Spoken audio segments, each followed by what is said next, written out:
نے تمہارے لیے ازواج بنائی ہیں، عورتیں بنائی ہیں، بیویاں بنائی ہیں، جن سے مخالف بنائی ہے کہ یہ شہوت کی جو ضرورت ہے تمہاری، یہ عورت اور مرد کا جوڑا بنایا ہے، شادیاں کرو اور اپنی یہ تسکین یہاں سے کرو۔ آپ مرد عورت کے ساتھ شادی کرے اور عورت مرد کے ساتھ، چونکہ دونوں کے اندر ہے یہ خصوصیت ہے۔ شہوت انسان کا ایک طبیعی حصہ ہے، ایک انسان کے طبیعت کا ایک لازمہ ہے، جز ہے، جیسے بھوک ہے، جیسے پیاس ہے،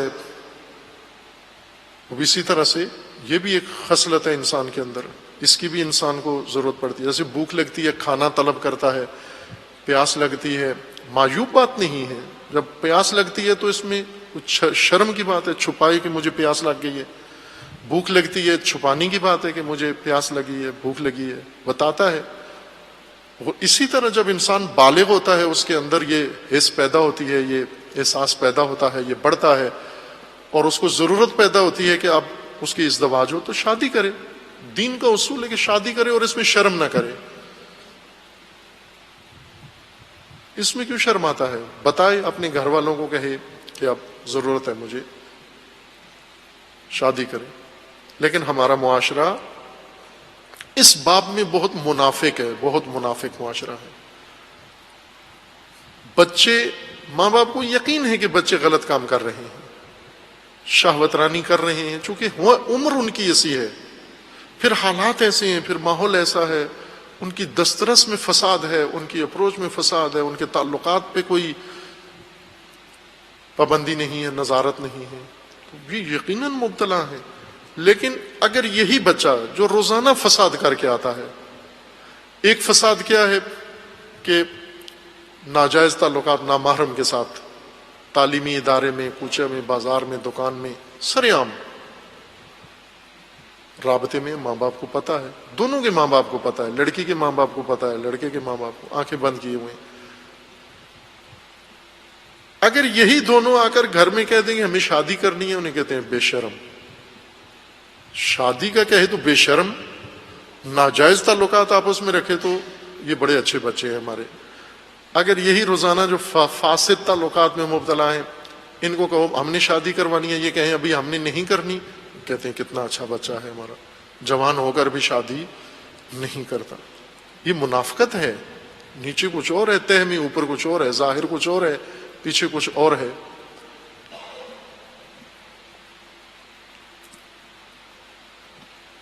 یہ کس کس فساد میں مبتلا ہے؟ آج کے زمانے میں یہ نسل جوان جس طرح فاسد تہذیب اس پر ٹھونس دی گئی ہے، اور اس تہذیب کے سائے میں پل رہا ہے، بڑھ رہا ہے، اور وہ تہذیب میڈیا کے ذریعے گھروں کے اندر چلی گئی ہے، جیبوں میں چلی گئی ہے، موبائلوں میں آ گئی ہے، یہ مبتلا ہے۔ اس وقت کوئی محفوظ نہیں ہے، کوئی محفوظ نہیں۔ حتی شادی شدہ جن کی شادیاں ہوئی ہوئی ہیں لیکن وہ بھی یہ فساد میں مبتلا ہیں، ان کی شہوت بھی اس شادی کے باوجود بھی مشتعل ہوتی ہے، وہ بھی فساد کرتے ہیں، شادی شدہ بھی فساد کرتے ہیں، شادی شدہ مرد بھی فساد میں مبتلا ہو سکتے ہیں، اور شادی شدہ عورتیں بھی فساد میں مبتلا ہوتی ہیں۔ کیوں؟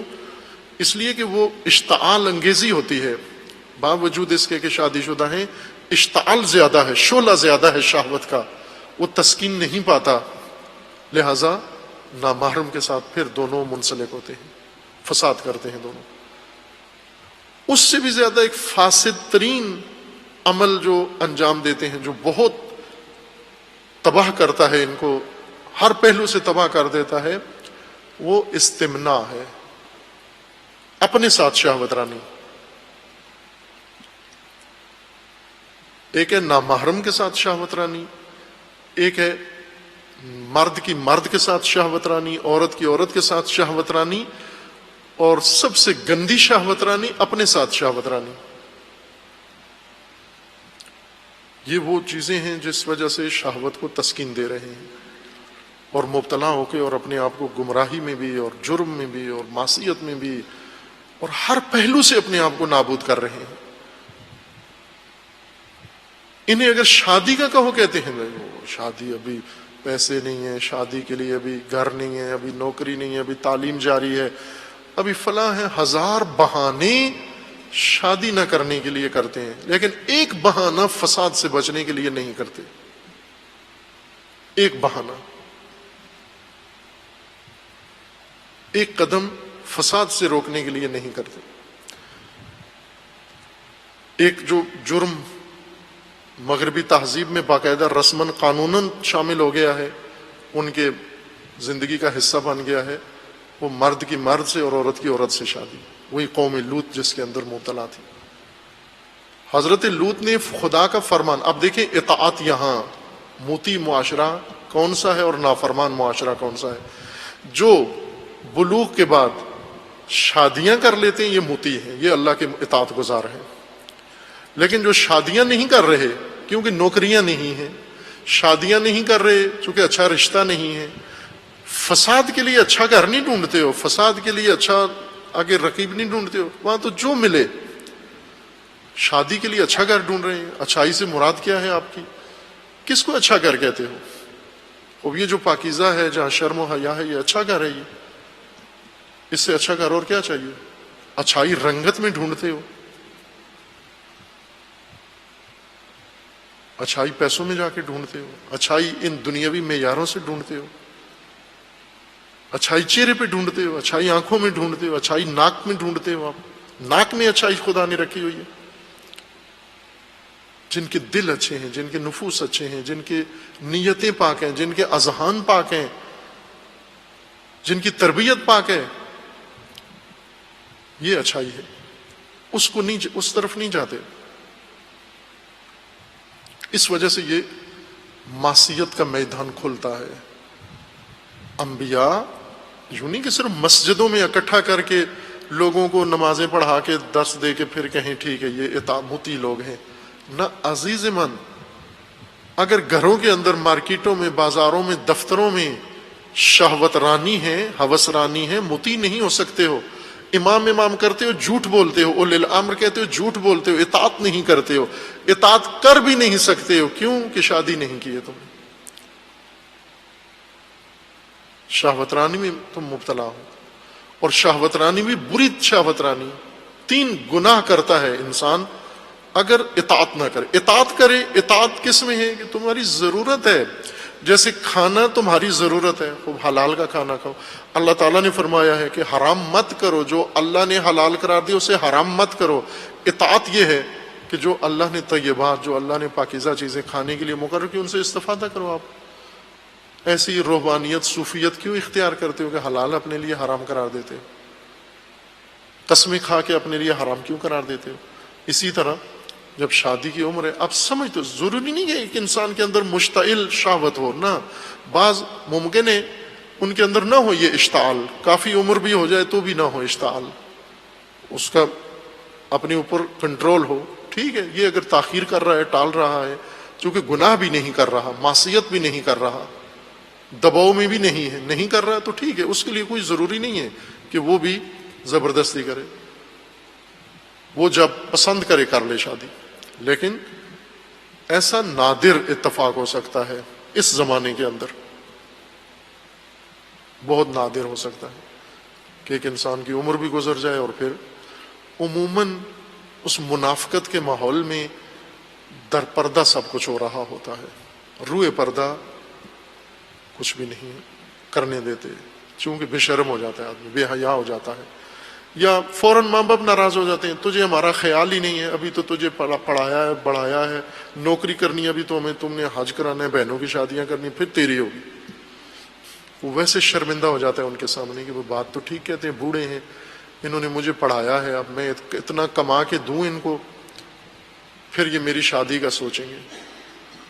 اس طرح کی مجبوریاں، اس طرح کی شرم، اس طرح کے موانع خود سے اپنی راہ میں حائل کیے ہوئے ہیں، لیکن گناہ کے وقت یہ بہانہ نہیں کرتے میرے ماں باپ بوڑھے ہیں، شادی کا بہانہ ہے ماں باپ بوڑھے ہیں، گناہ کے وقت نہیں کہتا میری بہنیں ابھی گھر میں بیٹھی ہوئی ہیں میں کیوں گناہ کر رہا ہوں، وہاں نہیں ٹلتا۔ معصیت کرتے ہوئے کہ گمان نہیں آتا کہ ابھی تو میں نے حج نہیں کرایا، ابھی تو مجھے نوکری نہیں ملی، میں گناہ کیوں کر رہا ہوں، وہاں نہیں کوئی بہانہ کرتا. اطاعت میں آ کر 1000 بہانے اس نے، بہانوں کے پیچھے بہانا. شادیاں عزیزان، شادیاں کرو، مفت بناؤ، شادیوں کو سستا بناؤ، شادیوں کو سب سے رائگان بناؤ. سب سے زیادہ رائگان چیز شادی ہو، تاکہ جن کی ضرورت ہے وہ مشکل میں نہ پڑے.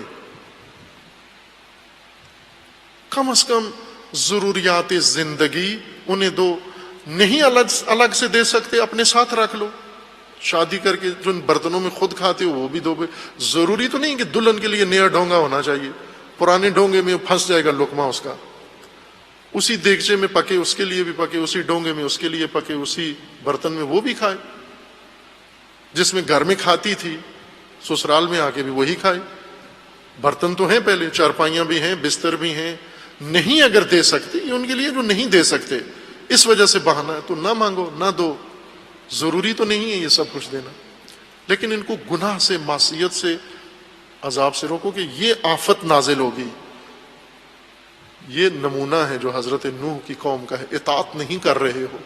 اب یوں نہیں کہ حضرت نوح کو شکوہ یہ مسجد نہیں آتے ہو تم، واز نہیں سنتے ہو تم، فلاں جگہ نہیں آتے. نہ، یہ جو گھروں میں کر رہے ہو غلط کام ہو، یہ اطاعت نہیں کر رہے ہو. یہ آئلی زندگی جو چھوڑ دی ہے یہ اطاعت نہیں کر رہے، یہ معصیت کر رہے ہو آپ، یہ گناہ کر رہے ہو آپ. اب ایک آدمی معصیت کار، شادی نہیں کی ہوئی، اور روتے الاجل الاجل یا امام زمان الاجل الاجل. اولی الامر بلا رہا ہے کہ اولی الامر آئیں. اولی الامر کیا کریں؟ میں آپ کے لیے نعت پڑھوں، میں آپ کے لیے قصیدہ پڑھوں، میں آپ کے لیے صلوات پڑھوں، میں آپ پر درود پڑھوں. امام فرماتے تو کچھ بھی نہ کر، میری اطاعت کر، میرا فرمان مان، اللہ کا فرمان بجا لا. تو مجھے تجھ سے کچھ بھی نہیں چاہیے، لا اسألکم علیہ اجرا، کچھ بھی نہیں مانگتا، اطاعت کر، میرا فرمان مان. فرمان ہر شعبے زندگی میں مان. نہیں ہے کہ مسجد میں آ کر، حسینیے میں آ کر ایک مجلس سن کے چلا جا، موتیوں میں شمار ہو جا، اور فوراً بعض تو مجلس کے اندر ہی موبائل لگا کے چیٹنگ کر رہے ہوتے ہیں ڈارلنگ کے ساتھ. مجلس کے اندر بے حیائی کی حد ہے.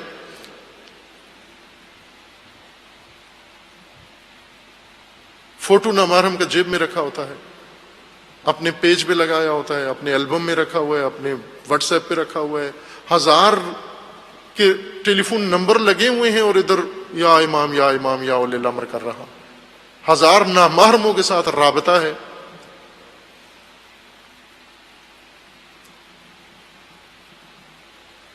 مجلس سے اس کو میسج کرتا ہے کہ ابھی میں